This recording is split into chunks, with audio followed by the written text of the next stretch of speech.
I need to go in the pits. I'm going in the pits, mate! Hey everyone, and welcome to the first round of ARL's Enduro Series around Brazil. This basically involved one-shot qualifying, multiplayer livery cars, and then a 100% race distance.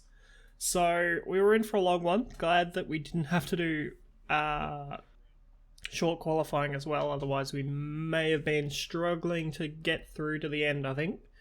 This is quite a bit of a grind here. But anyway, coming on to our Quali Lap now. Essentially, our main focus here is just to not invalidate, so we're not taking any real risks. Nice run through turn 1 into 4th, hitting that apex nicely and getting a good exit out of the S's. Holding it really tight through turn 3 there, before DRS on the straight leading into turn 4.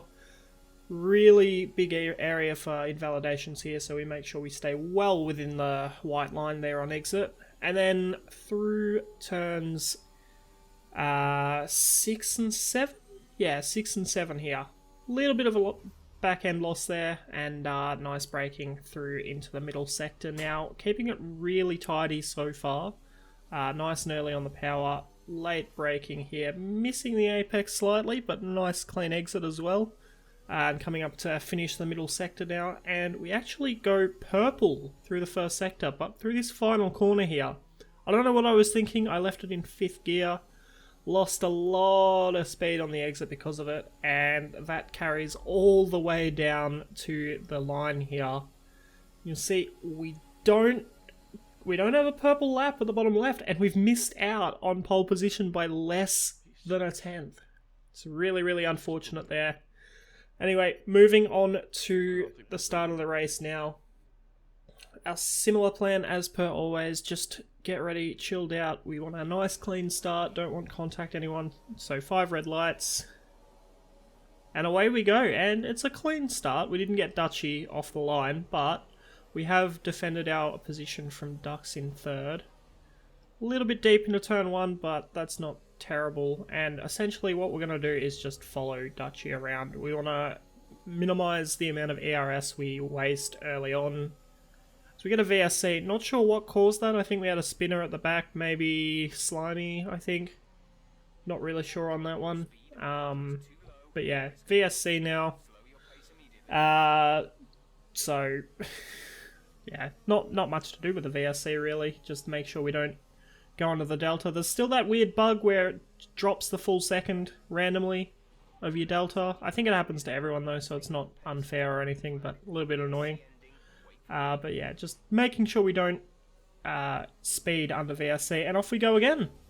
Following Dutchy, making sure we don't lose that 1 second gap for DRS in these early couple of laps. Really not much else to talk about, really. Just keeping it calm. We're in for a very long one, so we don't want to be doing anything particularly stupid for this first lap. We want to just make sure we keep it clean. We don't want any early warnings or early damage, or to lose DRS early and have to really push hard when we don't need to. So yeah, anyway, on to lap 5 now. We've kept that DRS quite easily, but Ducks behind also has, and he's having a look now. See if he can do anything into turn 1. So we're just going to try and defend that. We're using ERS here to catch back up to Dutchy. We're going to the outside here. But a little bit of contact on exit sort of hampers our exit a little bit. And Ducks has a better run again now as well. So he's already up the inside. So we're just going to have to try and hang it around the outside here into turn 4. Dutchy in front also out of ERS. So there's an opportunity for us later on. We hang it around the outside, a little bit off track, lucky not to get a warning, but really nice clean battle through there. And both of us side by side through most of the middle sector here too as well. So really nice clean battling here. But what we have to worry about at the moment though is, while we're battling through this middle sector, Dutchy is pulling away. It's up to 8/10 there, so I make sure I get in front for this corner here, get a really good exit, because otherwise you can see we were out to 9/10 there, so it was a very high chance of us losing DRS on that lap there. So very, very lucky we got away with that battle and kept our position, and also kept DRS to Dutchy as well. Very, very lucky to get away with that. But now we've just got to settle back into a rhythm, and lap 7 we have been doing that, but at this point I felt like Dutchy was a little bit slow. I felt like he was trying to back us into ducks a little bit. So just here we use a little bit of ARS, a little bit of DRS. Probably didn't need to use the ARS, to be fair. Probably could have gotten past without using it at all.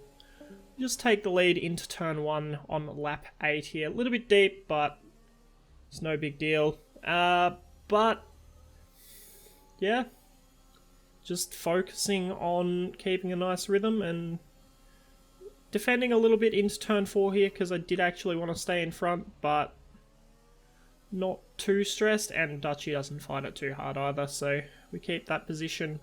Now we look to push on for a couple of laps. We are a little bit lower on ARS than I would like though. Lap 11 though, we've been in front all this time. We've saved up our ARS, but we're not really planning on using it to defend either, and essentially we just let Dutchy through at the turn 1 here. Or we let him up the inside anyway, managed to defend it, but really not too stressed at this point. There's still a long way to go. And we essentially just let him go through before turn 4 here. Not really pushing too hard. Just keeping in that rhythm, trying to preserve the tyres as well. We are looking to do a 1-stop. I think Dutchy and a few others were going for a 2-stop, as we have a little bit of contact there. Lucky to get away without wing damage. On lap 12, figured we may as well sort of try and swap around with like DRS, try and pull ourselves further away from ducks and sneaky behind. We've done a good job of pulling that gap open so far. It's out to 5.5 seconds. Unfortunately, we're not really getting the moves done on the straight like we should, so we're sort of hampering ourselves a little bit. I was hoping to get through well before the braking zone, but couldn't manage it. At least Dutchy gets through here for turn 4 well before the braking zone, so we don't hamper each other here, but yeah, it's not quite going how we would like, and not as clean swapping as we would probably like. On lap 13, it's more of the same. Just trying to swap the turns, keep pulling away using DRS, both of us. Gain as much time on everyone else as we possibly can. Essentially at this point I think we're both hoping we don't get a safety car, because we do have quite a hefty gap over everyone else. Probably on the better strategy as well, so really just try to make this as much our own race as we possibly can. See, this was a much cleaner example of us swapping positions to try and pull away. We've got the gap out to nearly 7 seconds now as well, so really clean racing at the moment. Well, on lap 16 you can see Sneaky has gotten past Ducks behind, and he's actually closed that gap back down to about 5.5 seconds. So I was a little bit worried that that gap was going to close down quickly, and I knew I had a bit more pace in the car than this, so I wanted to see if we could open that gap up a little bit more. So this time we go through, but once again we sort of don't we juice a bit, make sure we stay in front and can actually pull away, and we've got that gap back out to over 6 seconds now. So really pushing for this lap, just trying to make sure that gap is extended as much as possible. Making sure we don't use too much ARS though. We don't really want that to drop below 50% at any point if we can avoid it. So yeah, just focusing on keeping it clean. We're also at this point still don't have a single warning for the race too, which for me, I found that I was quite impressed with myself for that. Normally at this point in a 50%, I've already got 1 or 2 warnings, so to not have any warnings yet on lap 17 of a 100% race was quite impressive for me. You can see though, we've managed to stay in front for this entire lap, and we've opened that gap up to Sneaky over a second again without too much effort. We've still got over 60% ERS. So at the moment, it's still looking quite good for us. We're keeping it nice and consistent. Dutchy's actually decided to pit there, so he was definitely on a 2-stop. And unfortunately for us, we had a safety car, so that's perfect for Dutchy. But Yeah, we're in two minds here, and we decided not to pit. We decided to stick to our one stop, which means Dutchy is in the perfect position now on those fresh softs to get past us quite quickly. So on the safety car restart, we're just trying to get as much temperature into those tyres as we can before we take off. We let them get a little too cold, unfortunately, behind the safety car. But off we go, and it's a pretty clean getaway, not too much wheel spin. Gap to Dutchy is already out to a second. We did have 2 lapped cars between us on that restart. So that's probably not going to stay the way it is. And you can see he's already closed it by 3/10 just through the S's there. Those fresh softs of his doing absolute wonders for him. We're really probably not going to be able to do much to fight him off. For the most part, we're probably just going to have to try and keep up with him as best we can. I still believed at this point we were on the better strategy with the 1-stop than the 2-stop, because when we pitted with his softs dying off as we get our first warning there, we were probably going to get a pretty hefty undercut on him, probably at least 10 seconds overall for the amount of time that we'd be on the mediums. So it was really still quietly confident of our strategy at this point, and the likelihood of more safety cars later on in the race as well. We probably end up in a pretty good position anyway, but you can see Dutchy already caught up to within a 10th, breezes past. We're not using any ERS because didn't see the point. I wanted to keep saving it as much as possible because we probably need to use a lot of it to try and keep up with him throughout these next couple of laps, with our softs being as worn as they were. So making sure we saved it for that lap was probably very, very important for us. And you can see he's already pulled out a little bit of a gap. Unfortunately, we've got that weird ghosting desync issue at the moment, so the timing tower isn't accurate. We've got no idea where anyone is, but yeah, that's the plan. And on lap 32, the lap that we decided to pit, you can see the gap's just edging out to the 5-second mark. So he has pulled away completely from us on those fresh softs, but he does also have a 3-second time penalty. So I'm still quietly confident at this point. So we duck into the pits, do a pretty good job of it. Probably could have braked a little bit late, but better to be safe than to get a 5-second penalty for it.